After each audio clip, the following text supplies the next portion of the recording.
మహామంత్రి గారు ఆగండి ఆగండి, మేము కూడా మీతో పాటు వస్తాం. ఆగండి. రండి రండి గురుదేవా, మిమ్మల్ని ఒంటరిగా మేమెందుకు వదిలేస్తాం? మాకు చాలా బాగా తెలుసు రామకృష్ణ, మీరు అంత తేలికగా ఈ రాజమహల్ని ఆ దుష్టుడు బాలకి దక్కనివ్వరు. పైగా మేమే అతని ముందు ఏమీ తెలియనట్టుగా నటిస్తున్నాం అంతే. ఎందుకంటే మాకు చాలా బాగా అర్థమైంది, ఈ పనులన్నీ మీరు ఏదో పథకం ప్రకారమే అమలు చేస్తున్నారు. పథకమా? కానీ మేమేం పథకం ప్రకారం చేయడం లేదే.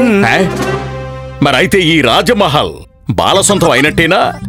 దౌర్భాగ్యవశాత్తు వాస్తవం అయితే అదే గురుదేవా. మరైతే బాల అతిథి ఎలా అయ్యాడు? మీరతనికి స్వాగత సత్కారాల ఏర్పాట్లు ఎందుకు చేస్తున్నారు? గురుదేవా, బాల మహాశయునికి రాజమహల్ సురక్షా వ్యవస్థ గురించి వివరించాలి. మహారాజు గారి ఆదేశం ప్రకారం ఈ పని మహామంత్రి గారు కూడా చేయగలరు కదా, ఇందులో మీ అవసరం ఏముంది? నేను కేవలం మహారాజు గారి ప్రతినిధిగా వెళ్తున్నానంతే. అయితే మేం కూడా మీతో పాటు వస్తాం. అసలు మేమిక్కడ ఉండగా మీరు మహారాజు గారి ప్రాతినిధ్యం ఎలా వహించగలరు? మీరు రాజపురోహితులు కదా, పూజలు పురస్కారాలు యజ్ఞాలు చేయించడమే మీ ముఖ్య లక్ష్యం. ఖచ్చితంగా. మరైతే బాలమహాశయుడు రాజమహల్లో గృహప్రవేశ పూజ చేయించినప్పుడు మీ అవసరం ఖచ్చితంగా ఉంటుంది. తమరప్పుడు విచ్చేయండి. ఇప్పుడు వెళ్ళండి. ఎందుకు ఎందుకు ఎందుకు మేము మీతో ఇప్పుడే ఎందుకు రాకూడదు? ఆచార్య, మీకు అర్థం కావడం లేదు. అంటుంటారు కదా, ముగ్గురు కలిసి వెళ్తే ఏ పని అవ్వదని. పట్టుబడిపోయారు చూసారా? నాకు ఇప్పుడు అర్థమైంది. మీరిద్దరూ ఏదో ముఖ్యమైన పని చేయడానికి వెళ్తున్నారు. అది ఎక్కడ పాడైపోతుందోనని భయపడుతున్నారు కదా కదా కదా? ఆచార్య, మేము చెప్పిన దానికి అర్థం ఇది కాదు. మేమేం చెప్పాలనుకుంటున్నామంటే... సరే సరే సరే, మీరు బయలుదేరండి. ధన్యవాదాలు. వెళ్ళండి. గురువుగారు, ఏంటి ఇలా చేశారు? మీరు వాళ్ళని ఎందుకలా వెళ్ళిపోనిచ్చారు? మాకు ఈ రామకృష్ణ పండితుడి గురించి చాలా బాగా తెలుసు.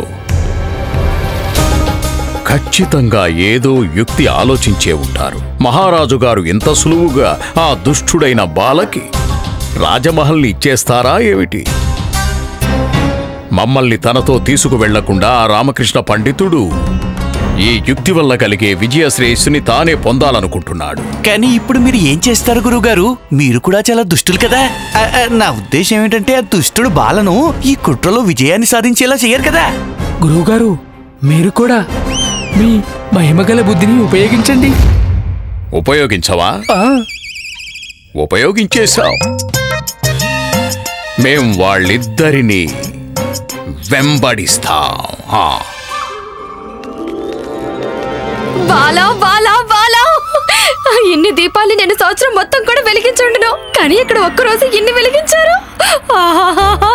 భలా చారు భలా, నాకు ఈ అదృష్టం మీద నమ్మకం కలగడం లేదు. ఒక్క రాత్రిలో మనం ఈ భవ్యమైన రాజమహల్కి యజమానులం అయిపోయాము కదా? అవును బాలా, కానీ దీని ఫలితం మొత్తం రామకృష్ణ పండితులకే దక్కుతుంది. అతను నిన్ను నిండు సభలో సవాలు చేసి ఉండకపోతే నీ బుర్రకి ఇంత మంచి ఆలోచన వచ్చుండేదే కాదు. ఏమంటావ్? అవును, అదే నిజమే. ఏంటి నాన్నగారు, ఇక ఇదంతా మన సొంతమేనా? అవును దాసు, ఇక ఇదంతా మనదే. బళా రాజుగారు. మహాశయ, రామకృష్ణ పండితులు గారు ఇంకా మంత్రి గారు మిమ్మల్ని కలవడానికై అనుమతి కోరుతున్నారు. అనుమతి?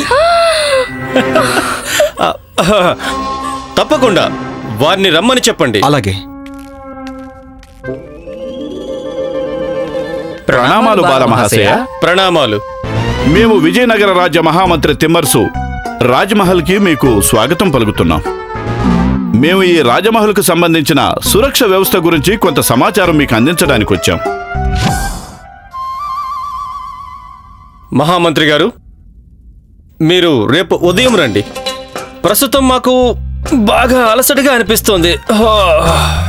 ఇప్పుడు మేము విశ్రాంతి తీసుకుంటాము. మీరు ఏ సమాచారం తెలియచేయాలనుకున్నా అది రేపు ఉదయం తెలియచేయండి. అయ్యో లేదు లేదు మహాశయ, మిమ్మల్ని వేడుకుంటున్నాను, ఈ రోజు రాత్రి మీరు మహారాజు గారి పాన్పుపై విశ్రాంతి తీసుకోకండి. ఎందుకు? రామకృష్ణ పండితులు గారు, బహుశా మీకు ఇది గుర్తులేదేమో, ఇప్పుడు ఈ రాజ్మహల్కి మేమే యజమానులం.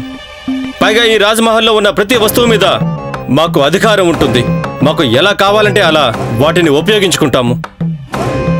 మీరు నన్ను ఈ పాన్పుపై పడుకోవద్దు అని ఎలా చెప్పగలరు? నన్ను క్షమించండి మహాశయ, నేను కేవలం మీ క్షేమం కోసమే ఈ సలహా ఇస్తున్నానంతే. ఇంతకీ మీ శరీర బరువు ఎంత? నా శరీర బరువా? అవునండి. 60 కేజీలు. ఓహో, 5 కేజీలు తక్కువ ఉన్నారు మంత్రి గారు. యంత్ర విశేషజ్ఞుణ్ణి పిలిపించి యాంత్రిక వ్యవస్థ మొత్తాన్ని తిరిగి వీరికి తగ్గట్టుగా మార్పించాలి. మీరు చెప్పిన దానికి అర్థం ఏమిటి? అదేమిటంటే సురక్ష వ్యవస్థని దృష్టిలో పెట్టుకుని రాజమహల్లోని అన్ని పాన్పులని మహారాజు గారు మరియు మహారాణుల బరువుకి తగ్గట్టే ఏర్పాటు చేయడం జరిగింది. పొడుపు కథలు చెప్పకండి రామకృష్ణ పండితులు గారు, స్పష్టంగా చెప్పండి. మంత్రి గారు, ఇక మీరు ప్రత్యక్షంగా వీరికి చూపించి తీరాల్సిందే. అలాగే రామకృష్ణ పండితులు గారు.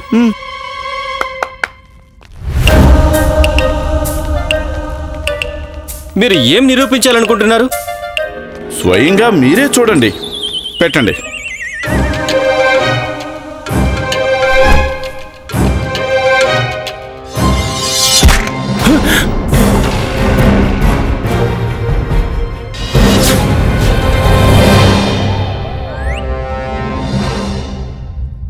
చూసారా అండి, నేను చెప్పిన దానికి అర్థం ఇదే. మహారాజు గారు కాకుండా ఇంకెవరైనా ఈ పాన్పు మీద పడుకుంటే ఈ బల్లెం అక్కడి నుంచి వచ్చి సరాసరి అతడి గుండెల్లో.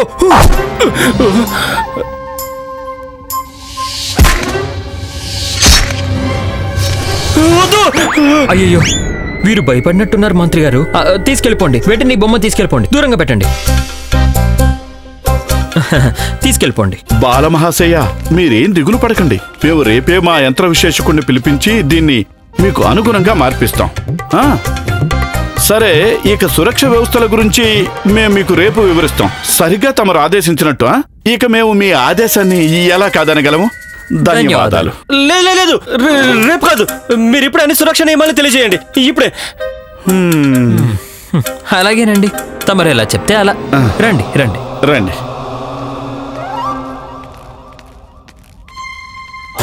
ఇది చూడండి, ఇది ఒక ప్రత్యేకమైన కర్ర.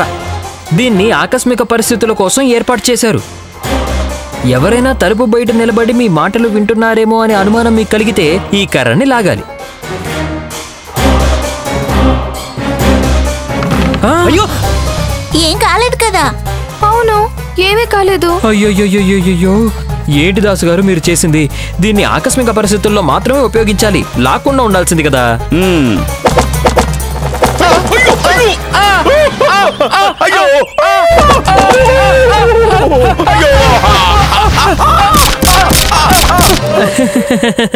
ఈ విధమైన శబ్దాలైతే రాజమహల్లో వస్తూనే ఉంటాయా? మా రాజమహల్లో ఇటువంటి ఎన్నో వరండాలున్నాయి. అక్కడ గాలి ఎప్పుడూ తిరుగుతూ ఉంటుంది, అందుకే ఇలాంటి శబ్దాలు వస్తూనే ఉంటాయి.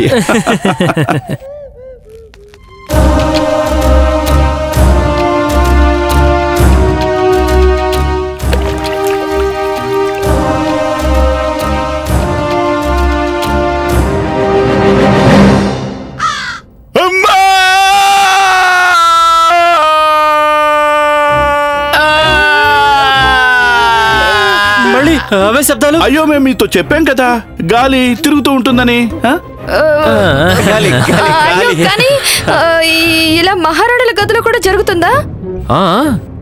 సురక్ష వ్యవస్థ కదా, అన్ని గదుల్లో వేరు వేరు రకాల ఏర్పాట్లు చేస్తున్నాయి. ఎంతైనా రక్షణకి సంబంధించిన విషయం కదా. రక్షణ కోసమా? ఇదే సురక్ష వ్యవస్థ? అవునండి, రండి, మీకు అన్ని విషయాలు తెలియజేస్తాను, మొత్తం అన్ని చూపిస్తాను. రండి. దయచేయండి. ఇప్పుడు దీన్ని చూడండి. ఇందులో ఏమంత ప్రత్యేకత ఉంది? మహారాణులు తమ అమూల్యమైన ఆభరణాలు ఇంకా విలువైన రత్నాల్ని ఇందులోనే పెట్టుకుంటారు. చాలా మామూలు విషయమే కదా, ఇది మాకు తెలుసు. లేదు మహాశయ, రాజమహల్లో ఏది మామూలు విషయం కాదు. దీన్ని తెరవటానికి ముందు రాజమహల్లో ప్రతి ఒక్కరూ ఒక ప్రత్యేక సంకేతం చెయ్యాల్సి ఉంటుంది. ఉదాహరణకి మహారాజు గారి సంకేతం ఏమిటంటే 2 చప్పట్లు, ఇక నిదానంగా సగం చప్పట. లేదు, 2 చప్పట్లయితే మాకు అర్థమైంది, కానీ ఈ సగం చప్పటంటే దాన్ని ఎలా కొడతారు? ఇప్పుడే చెప్తాను, ఉండండి. ఇలా. ఇప్పుడు మీరు దీన్ని తెరిచి చూడొచ్చు. రండి. మీరే తెరవండి. అయ్యయ్యో, మీరు తెరవండి.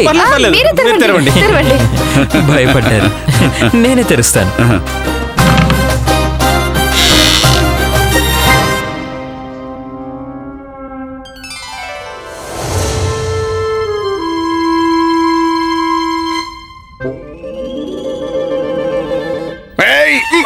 మా పిలకకి ఏమైందిరా?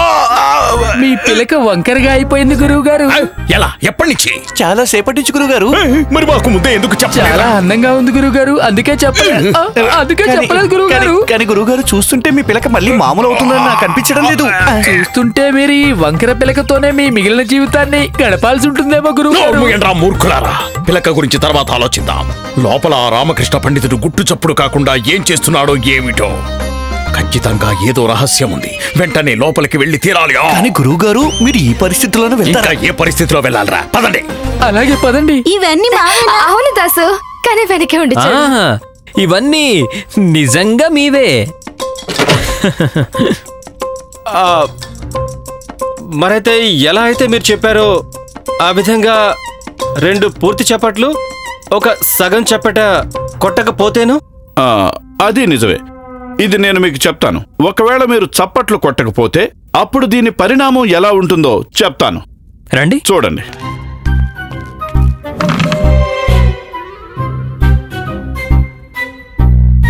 దయచేసి మీరు కాస్త వెనక్కి వెళ్ళండి. తప్పుకోండి.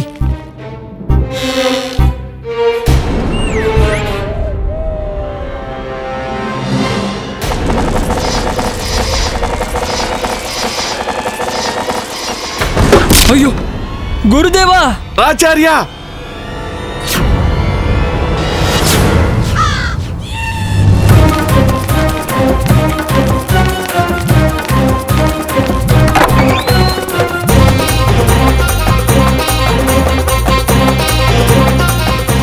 గురుదేవా, మీకేం కాలేదుగా? విషయం మీరే చూసి చెప్పండి. చూస్తుంటే ఏమీ కాలేదని అనిపిస్తుంది. అయితే బాగానే ఉండుంటావు. గురుదేవా! ఓహో ఆచార్య, మీకు ఎన్నోసార్లు చెప్పాను కదా, ఏ ద్వారాన్నైనా సరే తీయడానికి ముందు అనుమతి తీసుకోవడం చాలా అవసరమని. అదే గనక కొంచెం ఆలస్యమయ్యుంటే అప్పుడేంటి? సరే, మాకు దీని గురించి బాగా తెలుసు. కత్తులు బాణాలు రాబోతున్నాయని. మేం కేవలం ఈ గదిలో మీ అందరికీ మా మహిమల్ని చూపించాలనుకుంటున్నాం, అంతే. పైగా ఈ సమస్త సురక్ష వ్యవస్థలన్నీ సాధారణమైన దొంగలు, దోపిడీదారుల కోసం, మా వంటి మహాపురుషుల కోసం కాదు.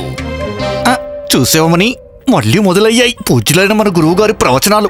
చూడు ఎన్నెన్ని గొప్పలు చెప్పుకుంటున్నారో. అరే ధని, మన ముసలోడు ముందు వెనక ఉండడం మనకే ప్రమాదం.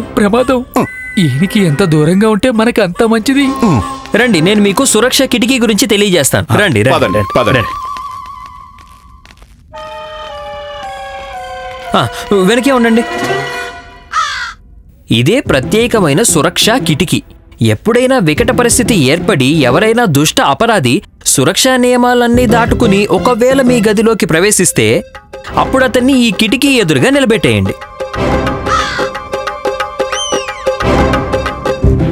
దానివల్ల ఏం జరుగుతుంది చెప్తాను.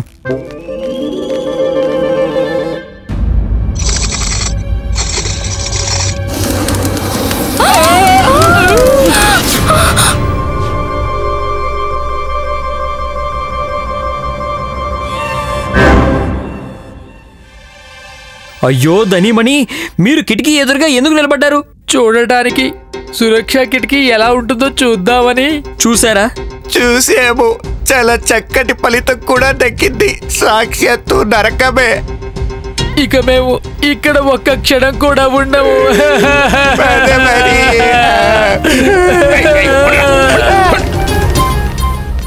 మేం దీని నుంచి తప్పించుకున్నాం. మా ముఖానికి మసిపోయక ముందే మేం కూడా ఇక్కడి నుంచి వెళ్ళిపోతాం.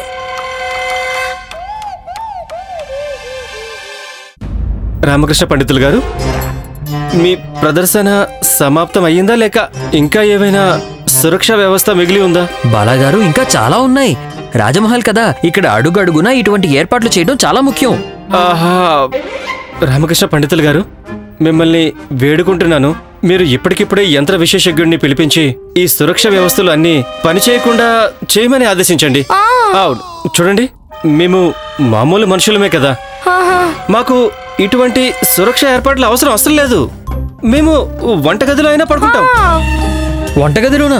వద్దొద్దు బాలాగారు, వంటగదిలో అస్సలొద్దు. అక్కడ రాజకుటుంబీకుల కోసం భోజనం తయారు చేస్తూ ఉంటారు కదా, కాబట్టి అన్ని గదుల్లో కంటే వంటగదిలోనే ఎక్కువ సురక్షా ఏర్పాట్లు ఉన్నాయి. మరైతే మేము ఎక్కడ ఉండాలి?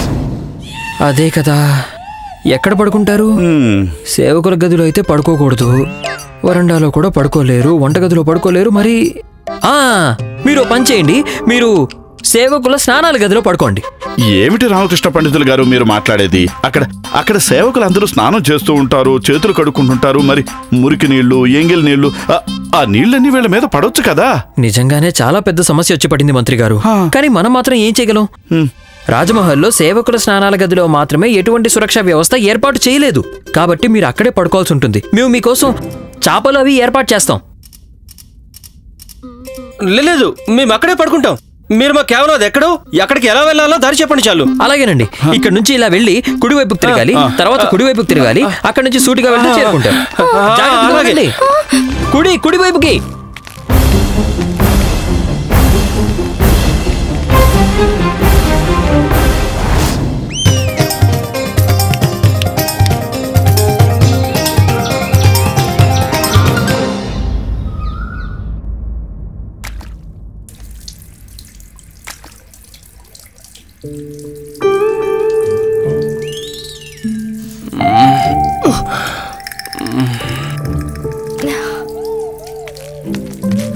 అయ్యో, ఏం చేస్తున్నారు? మీకు తెలీదా? వీళ్ళు మన రాజకీయ అతిథులు. మీరు వీళ్ళ మీద ఎంగిలి నీళ్లు పడేలా చేతులు కడుగుతున్నారు. వెళ్ళండి ఇక్కడి నుంచి. శుభోదయం మహాశయ. శుభోదయం. తమరి ఆదేశం ప్రకారం యంత్ర విశేషజ్ఞుడితో మాట్లాడి మహల్లోని అన్ని సురక్షా ఏర్పాట్లని సమాప్తం చేసేశాం. ఇక మీరు నిశ్చింతగా ఈ మహలులో ఎక్కడైనా ప్రశాంతంగా తిరగొచ్చు. చారు, ఇక సమస్యలన్నీ తీరిపోయాయి. ఇక మనం సంతోషంగా ఈ రాజమహల్లో ఉండొచ్చు. ఇక మనం సేవకుల స్నానగదిలో పడుకోనవసరం లేదు. మనం రాజుగారి పడక గదిలో ఆ పాన్పు మీద హాయిగా పడుకోవచ్చు. మహాశయ, రాచరిక వంటవారు ఈ జాబితాని పంపించారు. దయచేసి ఒకసారి చదవండి. తప్పకుండా.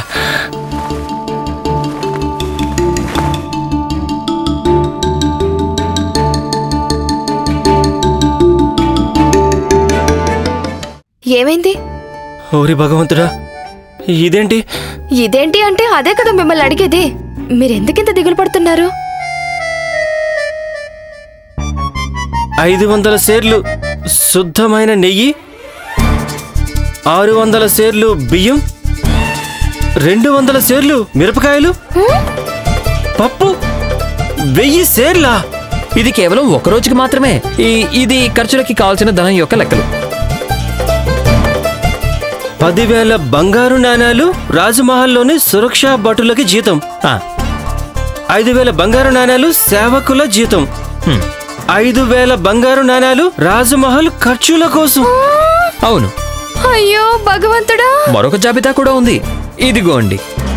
ఇదేమిటంటే మహారాజు గారికి 1000 ఏనుగులు, 10,000 గుర్రాలున్నాయి. వాటి భోజన ఏర్పాట్ల కోసం ప్రతి నెల 10,000 బంగారు నాణాలు, తోటలు ఉద్యానవనాల సంరక్షణ కోసం ప్రతి నెల 2,000 బంగారు నాణాలు, అస్త్రశస్త్రాల సంరక్షణ కోసం ప్రతి నెల 1,00,000 బంగారు నాణాలు, ఇంకా రాజమహల్లోని వెలిగించే దీపాల కోసం ప్రతి నెల 5,000 బంగారు నాణాలు. అదిగాక